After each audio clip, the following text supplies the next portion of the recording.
Time out to meet us. Now, the past few weeks have been good for the National, or rather most of the polls are predicting an edge for you. How are you feeling?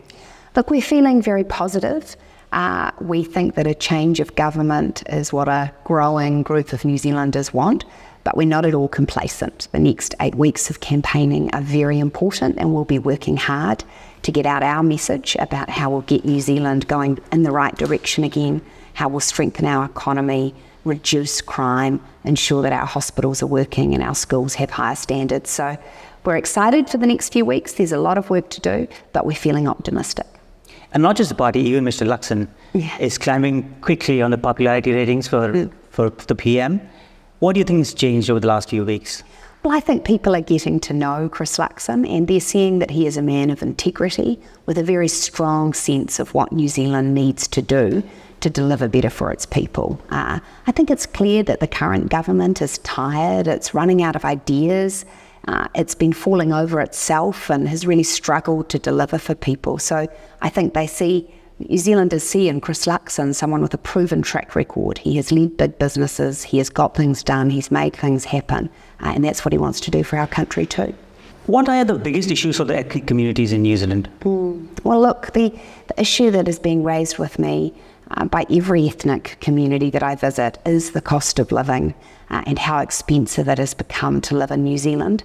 And that's not just groceries, it's petrol, it's rent, it's mortgage payments, which are a lot more expensive as interest rates have gone up.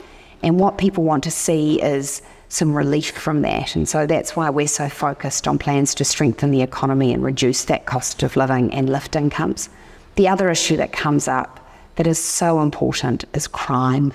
Many people are feeling unsafe in the community, whether that's retail crime with retailers being assaulted, threatened, 2 ram raids a day, the violence we've seen on our streets, gun shootings, the presence of gangs and growing youth crime. That's a real concern. I think a lot of people who came to New Zealand to make their life from other countries came here expecting it to be a safe country. And too many people are being let down at the moment, and that's why National's so focused on taking an approach to crime that's tough, that sees real consequences for criminals, goes after the gangs and gets serious about the consequences for youth offenders. Well, one thing the National Party is really focusing hard on is the boot camps. Yes. It's not a totally new scheme, correct me if I'm wrong. And what makes you think it will work now if it didn't earlier? Well, we want to take a slightly different model than has been used in the past. What we want is to give 15 to 17-year-olds a stronger sentencing option than they're getting at the moment. And we want the military to host these camps, but then what we want to bring into there is the best expertise needed to turn the lives of those young people around. So that's literacy and numeracy training, that's good counselling and mental health support, that's mentors and leaders to ensure these young people have something to look up to, that they have clear boundaries, good support, and are given everything they need to turn their lives around. Because if we don't intervene powerfully for those young criminals, really we're leaving them on a fast track to an adult prison, and that's no future for them, and that's no good for the country either. Now, the ACT Party, that might be a natural ally for National in case the need for a coalition arises. Now, they've said that they want to shut down all demographic ministries, which one of them would be the Ethnic Ministry. And the Ethnic Affairs Ministry also has huge funds for the community. But where does National stand on that?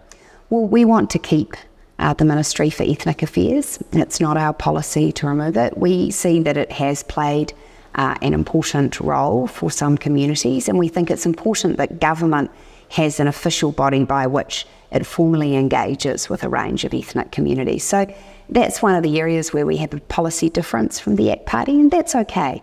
And I think that people, if they want to see that continue, know that they can give their party vote to National. How would you rate the current relations New Zealand has with India? Well, I think that it's a really important relationship, particularly our people-to-people ties. We're so fortunate in New Zealand to have many people of Indian descent, and India, of course, is home to many New Zealanders. Those ties are very important. But there's so much potential in our relationship. We have, I think, great cultural affinity in terms of our shared love of democracy. We have cultural belief in cricket and lots of things, and yet our trade is actually quite small between our two countries. It's actually shrunk in the last few years under Labour. So National wants to see New Zealand pursue a greater trading relationship with India, because we think we have a lot to learn from each other and gain from each other, and there could be mutual benefit in pursuing more trade between businesses in New Zealand and India. Are there any specifics at this stage for you, like in case you were to form the government? Do you have a plan? Do you think Mr. Luxon has any plans on a priority list to visit India or invite the Indian leader here? Well, India is absolutely a priority for Mr. Luxon in terms of his diplomatic efforts. He said that he wants to see a free trade agreement with India pursued, and he knows that that will require New Zealand making itself very available right from the top and through our levels of diplomacy to ensure that we're starting those conversations and we're making it clear that that's an important relationship for us. Well, the Indian Prime Minister, Mr. Modi, has been in the region thrice now and never to New Zealand. If elected, is your government planning to kind of call him over once? Well, look, I know that it would be wonderful to have him visit, and that would be a real milestone for the relationship. Mr. Modi, of course, would be welcomed by just about every country in the world, I'm sure, but New Zealand is certainly a country that would like to see him. The Indian community, in general, all ethnic community and migrants who move here, one of the big concerns is getting their parents over to stay with them for a longer term. Is national planning any changes, any leeways in the parent category policy? This is an issue that's raised with me a lot by people in my own community, but often also when I talk to nurses or skilled tradespeople or other professionals about why they're choosing to leave New Zealand for Australia. Sometimes they point out that Australia has better permissions for allowing their parents to come and support them. And I know myself and my own family how important it is that my parents are available to help with our children. Equally, we need to get the balance right so that New Zealand is ensuring that people who do come here are contributing and not just imposing extra costs on the health system and the like. So there is an important balance to strike. We will be announcing our final immigration policy prior to the election, so I'll leave our announcements for then, but you should rest assured that Erica Stanford, our immigration spokesperson, has been looking very hard at those issues. Talking about migrants, last week we saw that about 150 migrants, mostly from India, some from Bangladesh, they've been caught up in what seems to be a job fraud. What's happening with the immigration policy in general? Well, can I just say that it's such a tragic story and so sad, I think, for all of us to read that human beings have been treated with so little dignity here in our own country in conditions of squalor, not enough food, being exploited and treated so badly when they thought they were coming to New Zealand to pursue new opportunities and prosperity. So this shows that the government's new accredited employer system is failing to deliver on its promise, which was meant to stop migrant exploitation and ensure that employers were treating potential immigrants well. Instead, what we're seeing is that people were brought here on false pretenses. They've been treated very badly. It's completely unacceptable. And we're calling on the government to look at what were the systemic failures that allowed this to occur, because it must not happen again. As we sit here today, neither of us can be confident that it's not happening somewhere else in the country as well. And that's very concerning. And so we're calling on the government to look very seriously at the issues that have allowed this to occur. If your party comes to power, are you going to reconsider the accredited employer work visa, or do you think it's more of a compliance issue, an enforcement issue from Immigration New Zealand? Well, I think given the failures we've seen this week, we have to look at whether the scheme as a whole is working.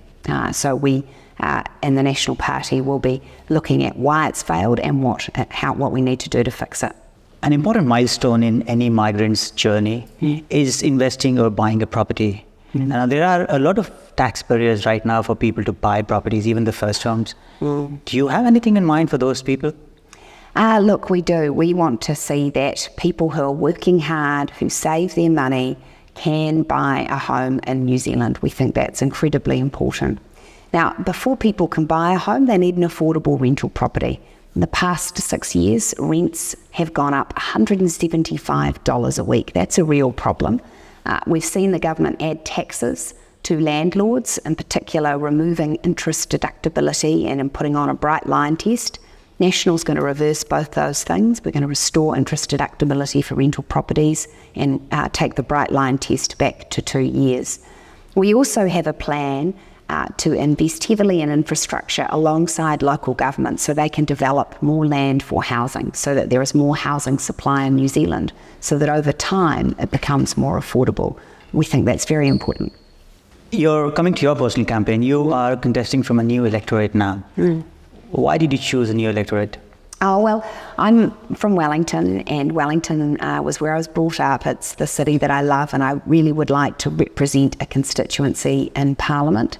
The Ohariu electorate, where I'm standing, is one that is made up of a diverse range of people. We have a significant community of immigrants. We have lots of families who are really struggling with their mortgages. We have a huge range of local schools. It's an electorate I feel I can relate to very well. I'm myself a mother of 4 children, and there are lots of parents in Ohariu who are dealing with the same challenges and issues as our family is. So I feel the Ohariu electorate requires strong representation in Parliament. It needs an advocate who will make sure that we get things done for the area, and that when constituents need assistance, there's someone with real influence who can speak up for them. And I think I can be that person. New Zealand is seen as a destination to raise children.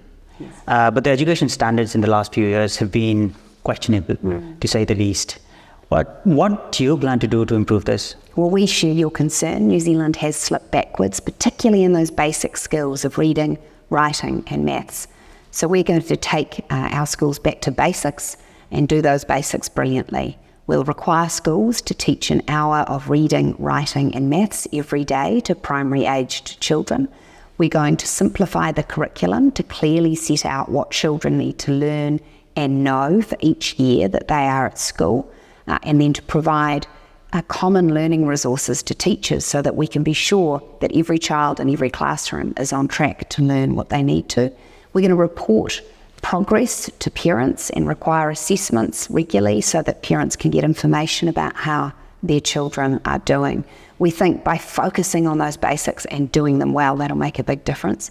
We've also said in secondary schools that we are going to ban cell phones from schools.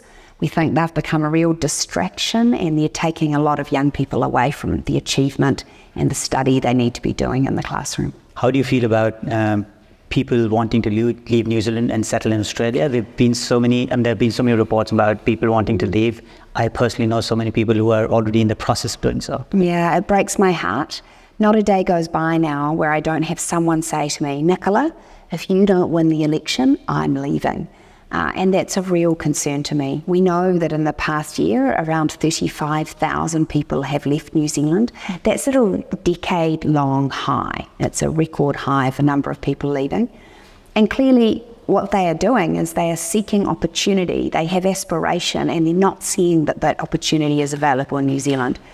That's what makes me and Chris so determined to turn New Zealand around, to deliver policies that strengthen our economy, reduce the cost of living, lift incomes, and ensure we're driving the growth and the business and the entrepreneurship needed for a prosperous country. It's why we're so determined to get tough on crime, to ensure this is a safe place that people want to stay in, why we want to lift standards in our schools so people can rely on our education system, and why we want to bring a focus back to targets and accountability in the health system. We think those changes are needed so that people can see a good future here in New Zealand. I have one last question. On a scale of 1 to 10, Yes. How would you rate National's chances of making government? Oh, that's a great question. Look, I think our chances are pretty good. I think we are a 7 or an 8, but here's the thing. We will only be able to lead the next government if we get enough party votes from New Zealanders. And over these next few weeks, we will be reminding people, if you want a change from the current situation for New Zealand and you want a change of government, be very careful with your vote. There is only one party that will truly change the government. Every other party may or may not be able to form a government. National is that vote. Talking about the party vote, sorry, I have one more question. I'll let you. National has fielded a lot of candidates of Indian origin. What's the thinking behind that? Oh, look, we are determined to represent New Zealand as it is today, and we've had a lot of people from the Indian community, I think, feel connected to our values, what we represent, our aspirations, and it's been wonderful to see people of Indian descent selected as our candidates. They're a great group of people, and I'm hoping to see some of them in Parliament. You think some of them would be high enough on the list to make in case they don't win the electorate vote? Well, that will be determined by our democratic process, which actually takes place this weekend, so we'll all see soon enough. All right. Thank you so much for your time. It was a pleasure.